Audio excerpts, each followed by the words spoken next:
If you're a Catholic dad and you've quietly thought, my kids just don't respect me, this video is for you.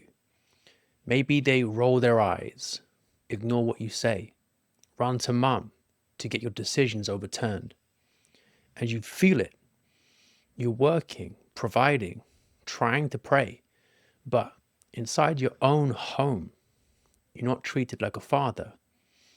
You're treated like an optional extra. Today, we're going to sort that out.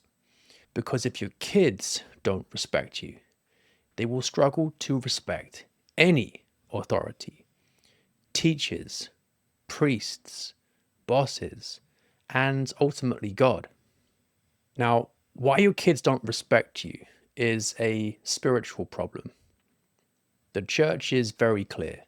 Parents, especially fathers, have a grave duty to educate their children, not just in maths and manners, but in faith and morals.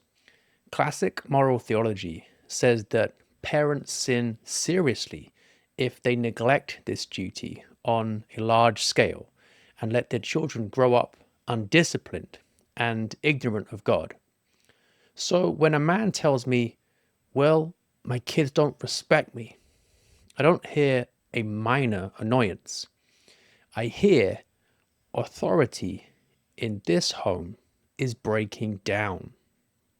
And when authority breaks down, everyone suffers. The wife, the kids, and the father himself. Quick check.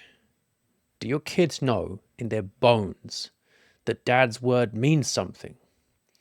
Do they sense that your authority is not just your opinion, but something given by God for their good? If not, this isn't just about manners. It's about restoring an ordered household. So, how do we accidentally train kids not to respect us? Let me give you a composite story blended from hundreds of guys that we've helped.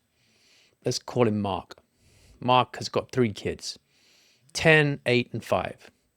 He'd complain, they don't listen to me. They shout over me. They only respond when I lose my temper.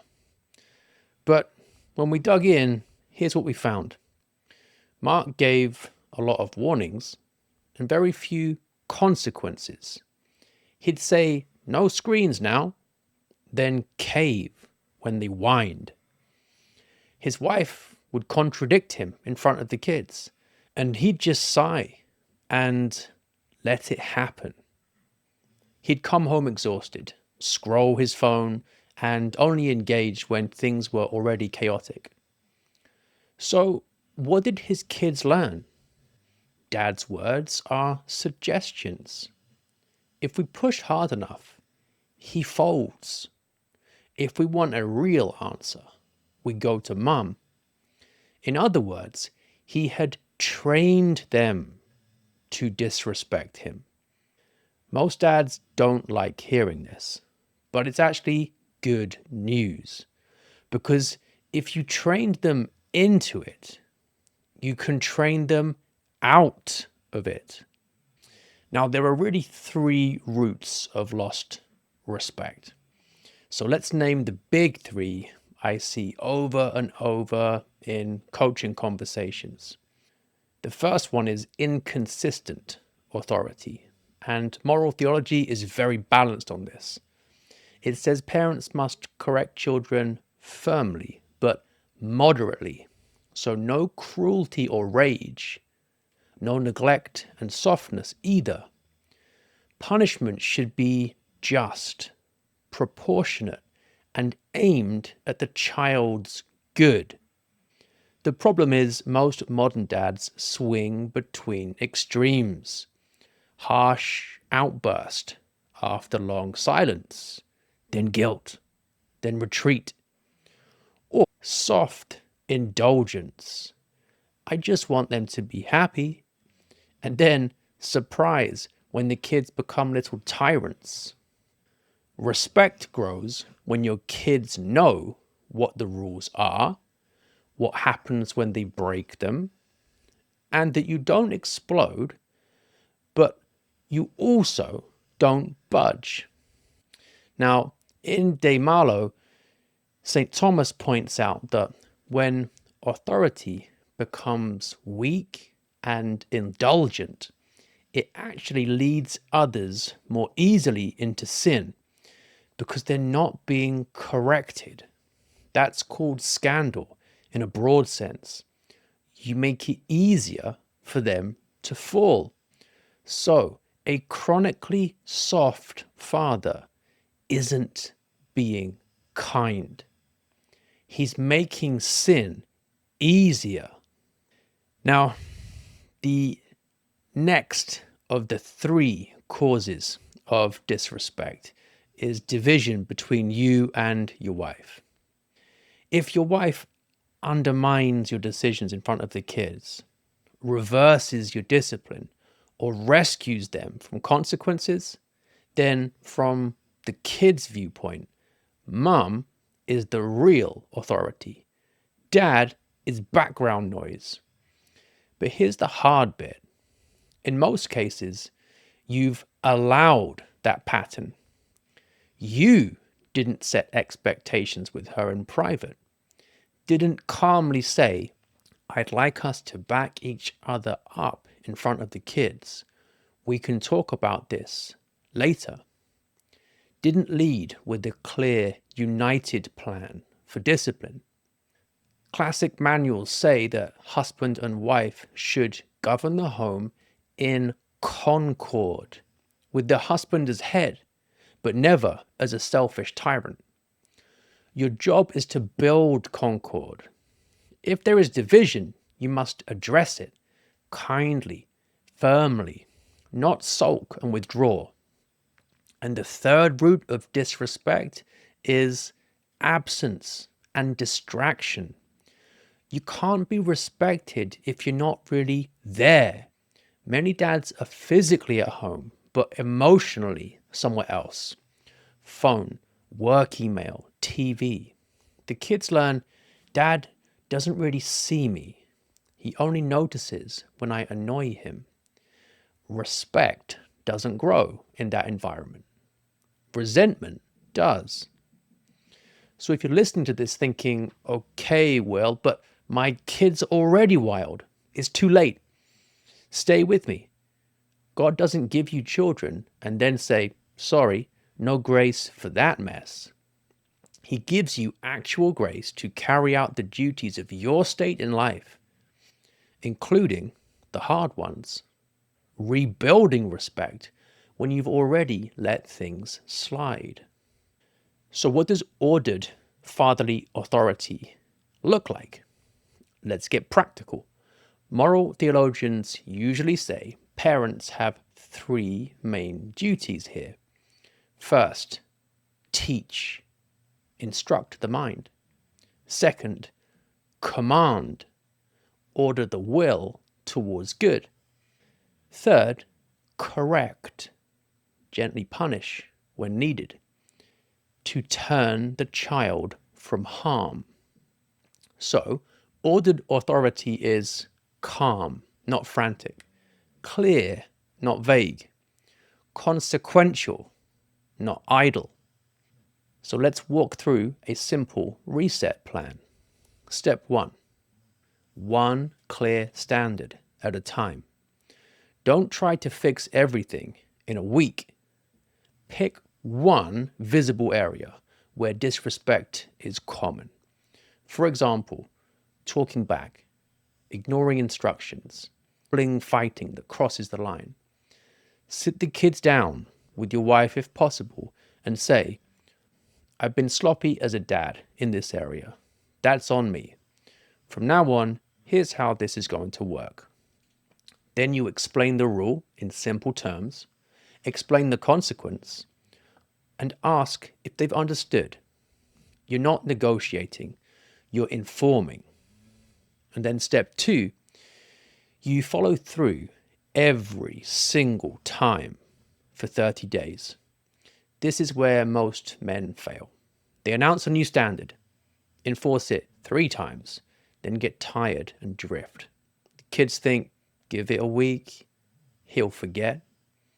So for 30 days, your main project at home is not building a side hustle. It's rebuilding respect. Every time that specific line is crossed, you respond immediately, calmly, with the consequence you promised. Show them that you are a man of your word. No speeches, no yelling, just you know the rule. Here's the consequence. In a few days, you'll feel the resistance. In a couple of weeks, if you're consistent, you'll see a shift. Now, step 3 is where you combine firmness with real affection. And here's where some men go wrong. They become like prison wardens. But that's not Catholic fatherhood. You want your kids to associate you with justice and mercy, strength and tenderness. So, roughhouse with your boys. Be physically affectionate with your daughters. Praise them when they do well. Classic moral theology warns parents against bitterness towards children, a cold, harsh attitude that provokes rebellion rather than obedience. St. Paul literally says, "Fathers, do not provoke your children to anger, but bring them up in the discipline and instruction of the Lord." So, firm discipline without crushing the child's heart. So what about boys becoming soft? Many men write to me worried that their sons are becoming feminized. Homeschooled by mom all day, school run by mostly female teachers, punished for normal boy energy. Now, a quick word here, building on what traditional manuals say. Boys need male example to imitate, real responsibility to carry, and controlled risk to toughen them. So as a father, bring them with you into your work when reasonable. Give them jobs that actually matter, not just pretend chores. And allow them to work out small conflicts with siblings, stepping in only when there's genuine injustice or danger. If mum's instinct is always to intervene and smooth everything, you need a loving, private conversation. I appreciate your heart for peace. But if we never let the boys scrap a bit, they'll grow up fragile. Let's agree where we step in and where we let them sort it. Classic moralists note that virtues like fortitude are only built by facing difficulty, not by avoiding it. Your sons need friction, but guided, not chaotic. So here's a quick gut check. If your sons grow up treating you the way you currently treat your Father in heaven, would you be proud? Do you obey promptly or negotiate? Do you follow his commandments only when you feel like it? Kids learn more from who you are than from what you say. So here's a simple respect reset for the next month. A 30-day plan. For the next 4 weeks, daily, 10 minutes of undistracted time with each child you can, especially the ones you clash with. No phone, just presence. Weekly, one house meeting where you calmly restate expectations and listen to any concerns. One standard. Pick the biggest disrespect issue and enforce it consistently for 30 days. And one conversation. Talk with your wife about unity. I want us to back each other up in front of the kids. If you disagree, tell me later and I'll take it on board. Now offer all this to God. Lord, you entrusted these children to me. Give me the grace to be a better father, firm, wise, and tender, so they learn to love and obey you. And if you're realizing, I've let this drift for years, I need structure and support. That's exactly why we built Patriarchy School inside patriarchy.com. You'll get courses on fatherhood, discipline, screens, schooling, live calls with me where you work through your actual situations, and 24/7 access to NolanBot on WhatsApp, trained on all my coaching calls. So when a kid blows up or your wife undermines you, you can get calm, principled guidance in your pocket. We're already seeing husbands repair homes they thought were permanently chaotic. Now, a little bit of homework for you. In the comments, share, without naming kids, one specific respect problem you're going to tackle for 30 days. It might be sassy talk, ignoring instructions, or bedtime chaos. Your comment will make you more likely to follow through and help other men see they're not alone in this battle. Then send this video privately to one Catholic father who's exhausted and discouraged. You are not meant to be a buddy or a background character.